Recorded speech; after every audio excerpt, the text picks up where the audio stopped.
Swayam Prabha. Digital India. Educated India.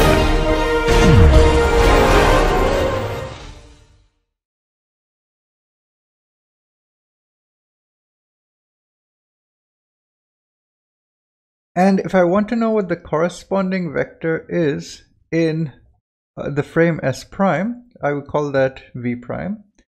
And so in matrix notation, V prime is a column vector, which is a 4x1 column vector. And this is related to the vector V through this dot product of matrices. Okay, so this is lambda is a 4x4 transformation matrix, and V is again a 4x1 vector. Okay, so the transformation rule for vectors is of this form. 4 vectors transform in this way. Now, this rule seems very specific. It seems like a rule in the dictionary which only works for t, x, y, and z. Because as we've seen, the transformation rules for velocities appears to be more complicated, right? We had velocities which were, let's say, ux, uy, and uz. And if we want to find the corresponding velocities in a frame S prime, okay, the transformation rule was more complicated. So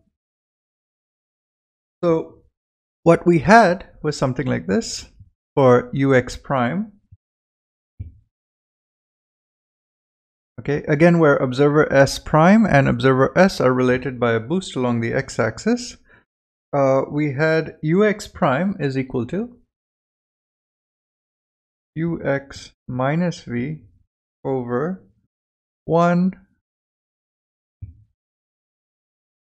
minus ux v over c square.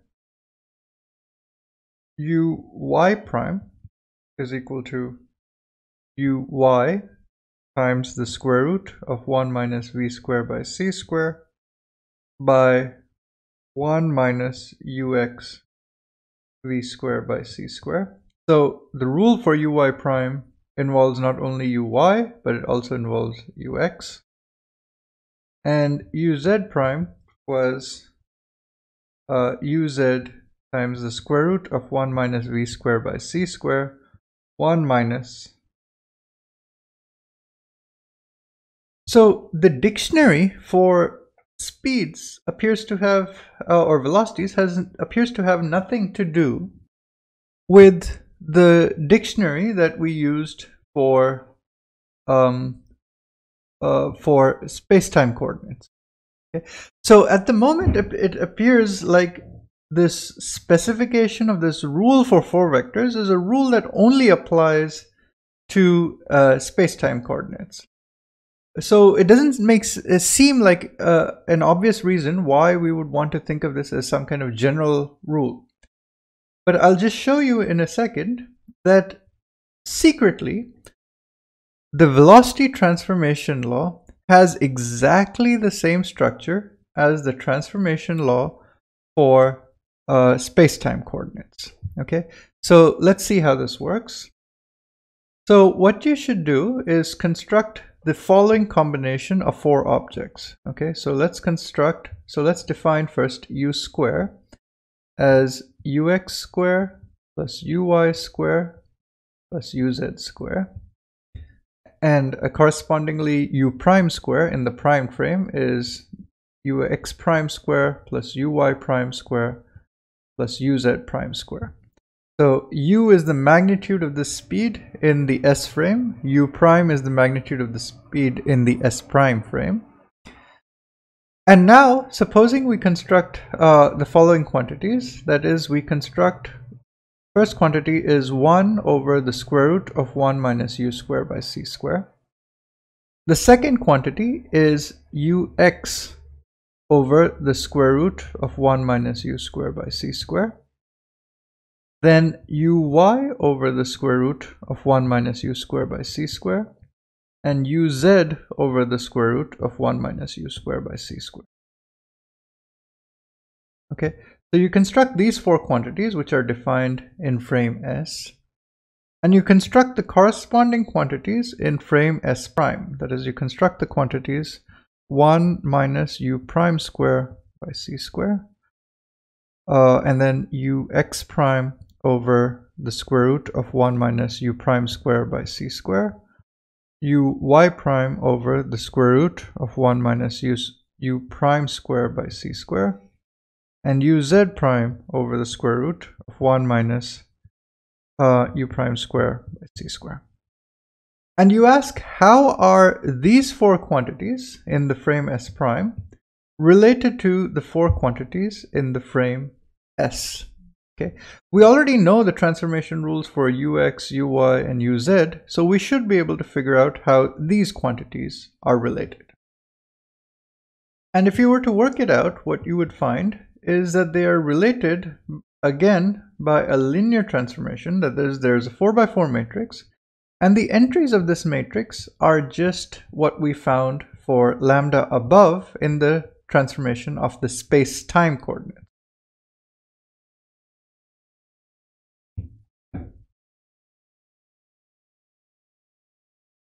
Okay, that is, it's this matrix over here, where this matrix is lambda that we use for the space-time coordinate.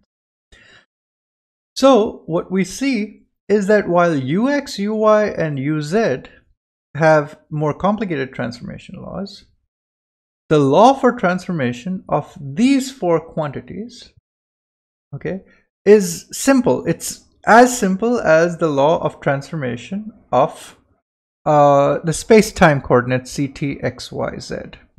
Okay. In other words, if I define these four quantities as some kind of new quantity, which we call u, which we call a velocity 4 vector, this is related to u prime, which is a velocity 4 vector in the primed frame, as u prime is equal to lambda u. Okay, again, where this is a dot product, a matrix product. So lambda is again a 4x4 matrix, u is a 4x1 matrix column vector, and u prime is a 4x1 column vector.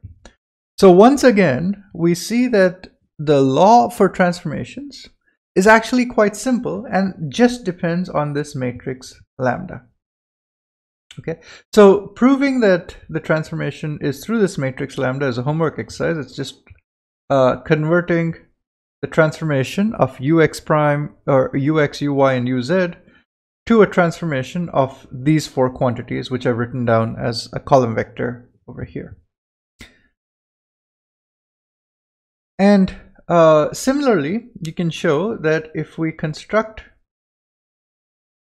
the four quantities, which are partial derivatives, that is partial ct, where I'm holding x, y, z constant, partial x with a minus sign, where I'm holding t, y, z constant, and partial y, where I'm holding t, x, z constant, and partial z, where I'm holding t, x, y constant.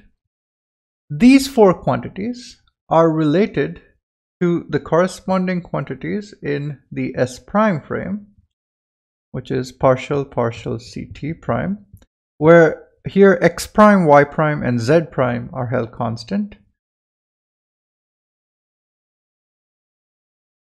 and minus partial x prime, where again the quantities that I'm holding constant are t prime, y prime, and z prime, and minus partial y prime, and the quantities that I'm holding constant are t prime, x prime, and z prime, and minus partial z prime, where the quantities I'm holding constant are t prime, x prime, and y prime.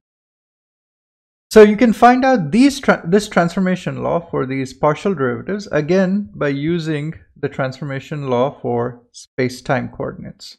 Okay, and what you would see again is this: that the transformation rule again will be of this form: minus gamma, gamma minus gamma beta 0, 0, minus gamma beta gamma 0, 0, 0, 0, 1, 0, 0, 0, 0, 1. So again, if we call this 4 vector as partial, okay, so we just in shorthand denote it as partial, where this represents a 4 vector, and this is the 4 vector partial prime, then again partial prime is related to partial through this matrix lambda. Okay, so again this is a 4 cross 1 vector, but this is, in this case, it's not a 4 cross 1 vector of numbers, but rather it's a 4 cross 1 vector of operations, that is partial derivatives. So, but again, the transformation rule for these operations is exactly the same as the transformation rule for spacetime coordinates and for the velocity 4 vector that we found. Okay, they're related through this transformation matrix lambda. So what we see is that if we find the right combinations of variables, okay, that is, with velocities we need to find this particular combination over here, and with derivatives we need to take this particular combination where the first derivative with respect to time has a positive sign and the other derivatives have negative signs. And when we do that, then the quantities that we had written down, let me just denote them as x, u, and partial, x being the spacetime column vector, u being the velocity 4 vector, and partial being this derivative 4 vector, which I've written down over here. These quantities all transform in the same way. Okay, so this gives us a general notion of the idea of 4 vectors. Okay, that is, there are many things which transform with the same matrix lambda. Okay, so we see that in terms of the matrices lambda, the transformation rules, or our dictionary, has become much more simple. Okay, if we correctly identify 4 vectors, we have very simple transformation laws for these 4 vectors. That is, any 4 vector will transform in this way. Okay, the trick is to figure out what is the right combination of variables that transforms as a 4 vector. Okay, now apart from this, what we've seen is when we construct the space-time vector, what we've seen is that this quantity, ct square minus x square minus y square minus z square, which we call the space-time interval, is invariant. That is, it doesn't change from one reference frame to another. So in another reference frame, supposing I had this 4 vector, I would calculate the quantity ct square minus ct prime square minus x prime square minus y prime square minus z prime square. And what you would find is that these two quantities would be exactly the same.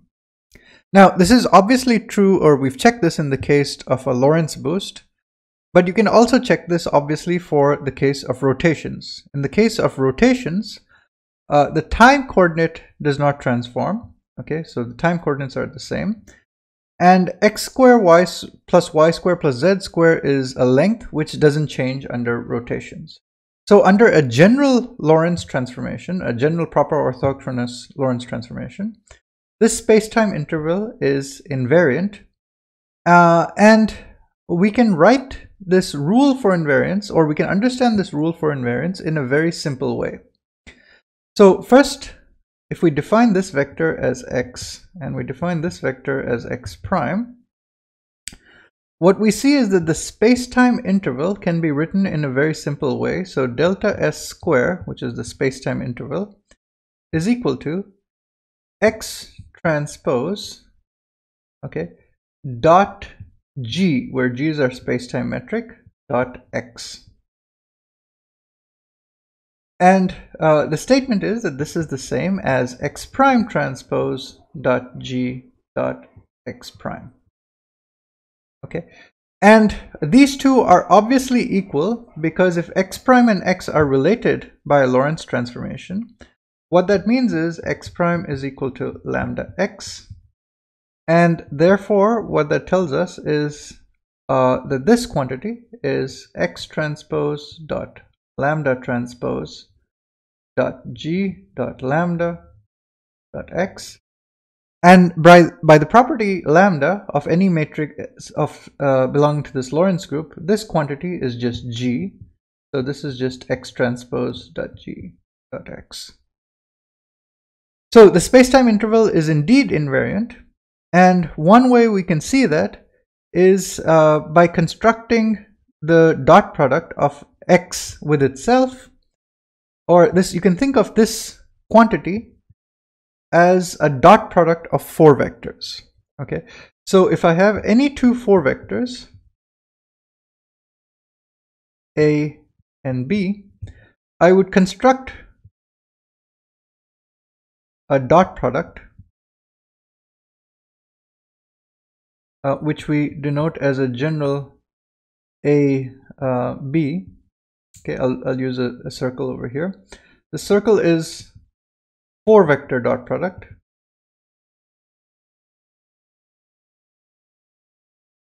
Okay, to distinguish it from this dot, which is a matrix product.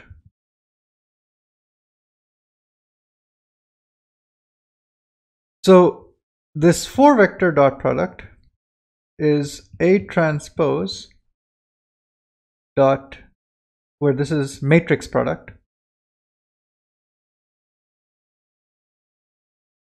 This is 4 vector dot product. Okay. This is a definition of what the 4 vector dot product is. It's A transpose dot G dot B. Okay, and you can easily check that this is going to be equal to, by taking the transpose of this, it's going to be equal to B transpose dot G dot A, as long as yeah, so it's just going to be B transpose dot G dot A. And now the point is that this 4 vector dot product is the same no matter which frame you calculate this in. That is, A circle B will be the same as A prime circle B prime. Okay, which is also obviously the same as B circle A and B prime circle A prime.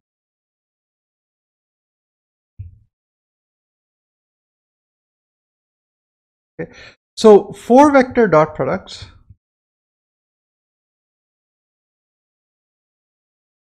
are Lorentz invariant quantities.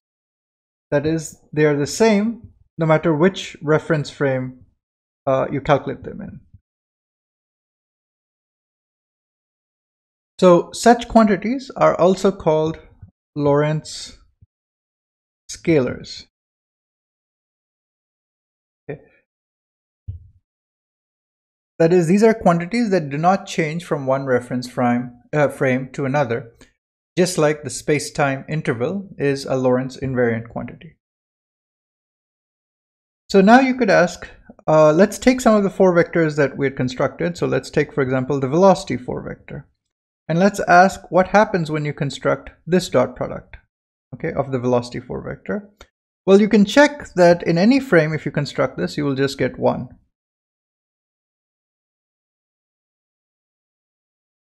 Actually, I should be a little more precise. If I go back over here, I think I made a small mistake. So dimensionally, all things inside this 4 vector have to be the same. So what I should really do is put a factor of C here, so that the dimensions of the first quantity in this column vector agree with the dimensions of everything else in this column vector. And I should do the same thing here. So now if I define these four vectors in this way, so u and u prime in this way, then what I would find is that no matter which frame I calculate u circle u, I would get c square. Okay, so this would be the same as what I get in the primed frame. So indeed, this would be a Lorentz invariant quantity. This would just be the speed of light. Okay, and similarly, we can find out what we get when we calculate partial circle partial. And this we can write it out explicitly. It would be partial square partial t square 1 by c square minus partial square partial x square minus partial square partial y square minus partial square partial z square. So this is called a wave operator. Okay, because many wave equations, for example, the wave equation for light, can be written in terms of this operator. And since this operator is Lorentz invariant, this operator is going to be the same even if I calculate it in the primed frame. That is, if I calculate the quantities partial prime, circle partial prime, which would be 1 by c square partial t prime square,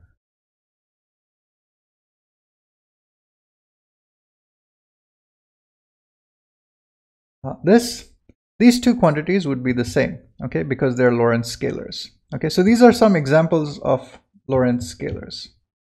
Okay, this operator is a Lorentz scalar, this number is a Lorentz scalar, and the spacetime interval is a Lorentz scalar. So let's summarize what we've learned today. So we started by talking about the Lorentz group, which is the set of metric preserving transformations. That is, if we want to preserve the spacetime metric or spacetime interval or spacetime measure, we saw that it was useful to define this quantity G, which was this matrix, with zeros everywhere else. Okay, and the set of transformations lambda, such that lambda transpose G dot lambda is G, defines a group of matrices, and this group is called the Lorentz group. Okay, and this group consists of the operations of boosts, rotations, which are continuous transformations, and the discrete operations of parity and time reversal.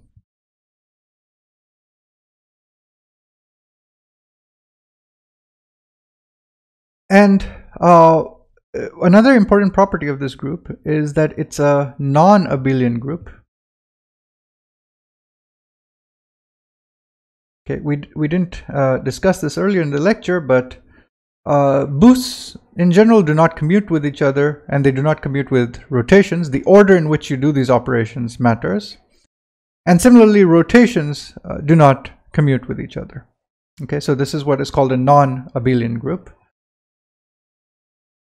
And we saw that while it seemed like overkill to define the set of operations just for the spacetime 4 vector, we saw that there is a generalized notion of 4 vectors, which many quantities obey.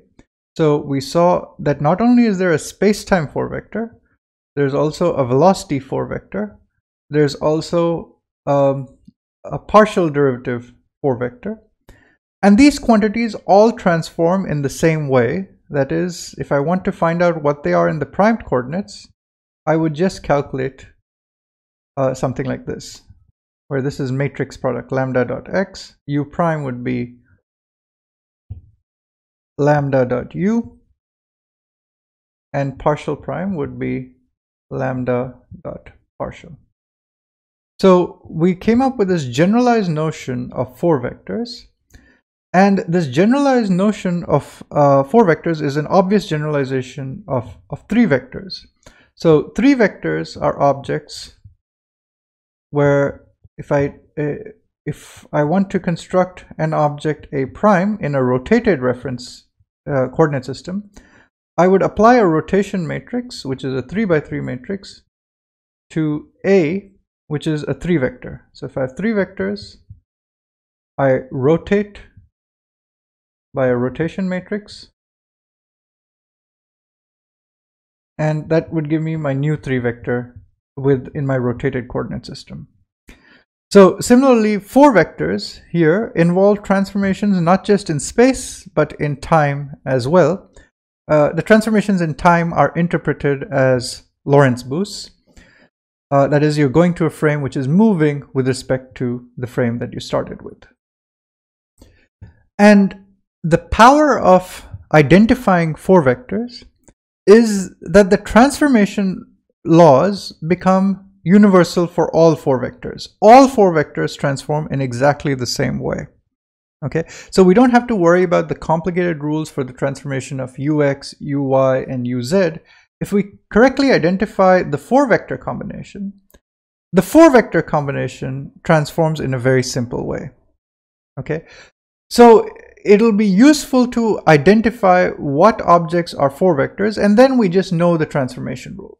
Once we know this transformation rule, it's simple to then derive the rule for transformation of ux, uy, and uz if we need to. Okay. And the last thing that we saw is the idea of Lorentz scalars, which are dot products of 4 vectors. So we defined a generalized notion of a dot product. So this dot product was defined as if we have a 4 vector v and another 4 vector v prime, the dot product was defined as v transpose dot g dot v prime, where this was a matrix product.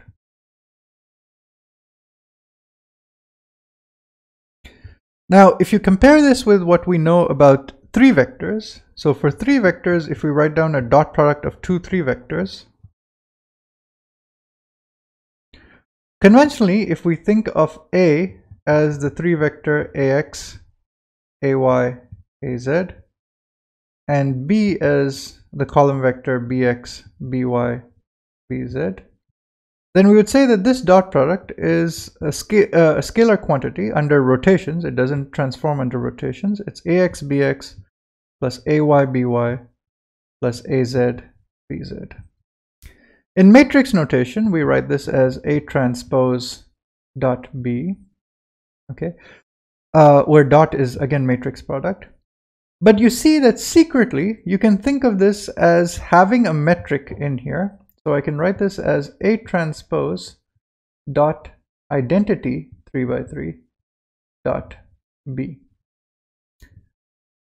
So if I look at only the subset of 3 by 3 transformations, okay, within these 4 vectors, since the metric G in its diagonal components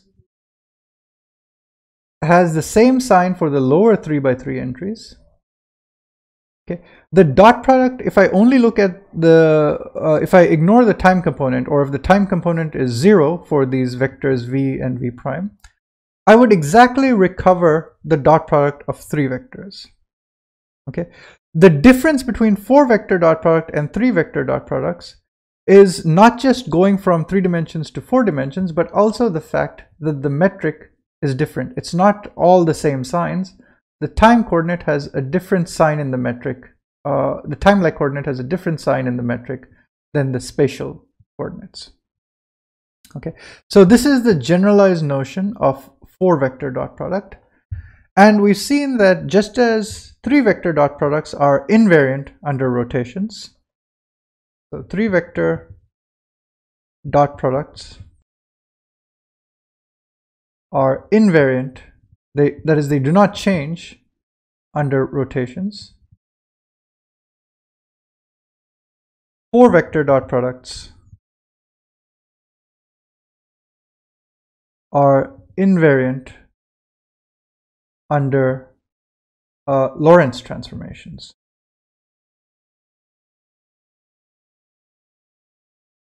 Okay, and this includes rotations and boosts.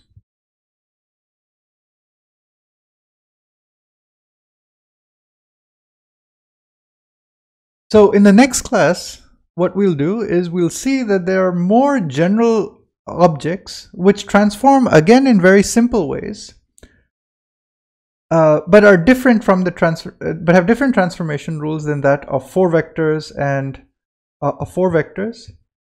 and these Lorentz scalars, okay, which do not transform. So these generalized objects are called tensors, and they are a generalization of tensors that we have seen maybe in a classical mechanics course in 3 dimensions. Okay, so the moment of inertia tensor, for example, is one such tensor. And it has a well-defined transformation law under rotations.